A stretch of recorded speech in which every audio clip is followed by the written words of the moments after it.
You know that feeling when you watch a horror movie and the scariest part is that the killer looks like a totally normal person? Well, hosting on Airbnb in Dubai can feel exactly like that. Guests show up smiling, polite, everything seems fine. Then they hand back your keys and you realize that they treated your apartment like a jungle. After 2 years on Airbnb, we've had our fair share of these horror stories. And today, I'm sharing the top 3. And trust me, the last one is absolutely insane. One of our very first booking was a group of friends from India. They booked super last minute for a one night stay. At that time, my wife and I were doing everything ourselves. No experience, no cleaners. We handled the check-in, the check-out, and even the cleaning. That morning, they sent their IDs and asked for an early check-in. The standard check-in time in our apartments is 3 p.m. And we had another guest checking out on the same day at 11 a.m. So we explained that we needed time to clean, but they insisted. So trying to be helpful, we offered, drop off your bags at noon, go for lunch, and the apartment will be ready by 3 p.m. They agreed. At 12, I met them downstairs. I took their bags, and again, they asked if they could check in early. I politely explained again that the cleaning was still in progress, and 3 p.m. was the earliest. All good, or so I thought. At 1 p.m., they knocked at the door. Same request, early check-in.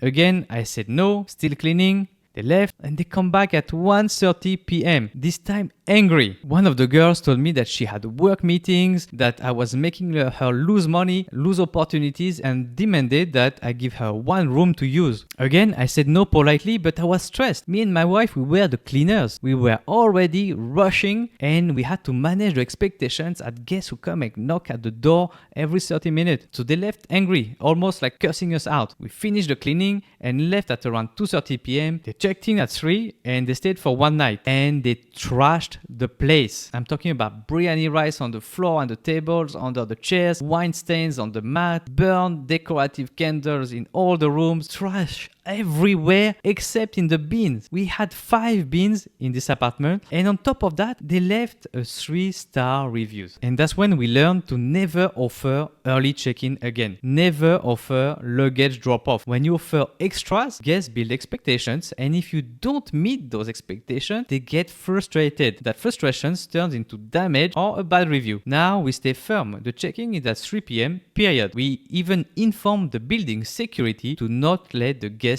up before 3 p.m. The second story about the broken toilet pipe. This one could have been a total disaster. A guest broke the toilet shower pipe and left without telling anyone. No message, no photo, nothing. And because no one knew, the water kept running. The first person to report the problem wasn't us. It was a downstairs neighbor. Water was literally dripping from their ceiling. The building security had to come in and shut off the water supply to our apartment in the middle of the night. And by morning when I could get in, it was like walking into a swamp. Furniture soaked, walls ruined. We spent an entire day drying the place, but the damage didn't stop there. For the next 8 months, we had seepage issues. Water was trapped in the floor, in the slab, and in the walls. The wallpaper started peeling. We had to remove it and repaint, but only after waiting for almost a year for the walls to fully dry. Luckily, Airbnb covered some of it through their insurance, but the stress, that was 100% ours. And the last story, this one, we still talk about it. A guy booked one of our units for a full month, but it was not even him who made the booking. Someone else booked on his behalf. He checked in, stayed 3 days,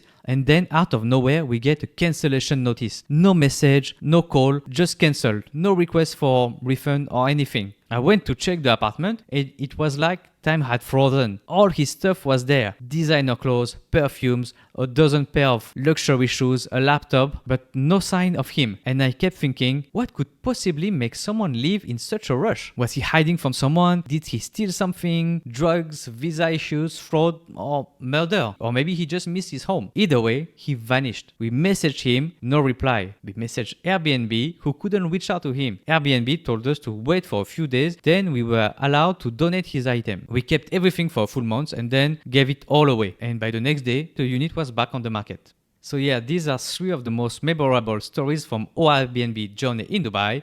Let me know in the comments if you want more of these. We've got plenty actually. And if you are setting up your first Airbnb in Dubai, check out this video there where I break down how much it actually costs to set up a unit. Real numbers, no fluff. Don't forget to like, subscribe, and I'll see you in the next one. Thank you for watching.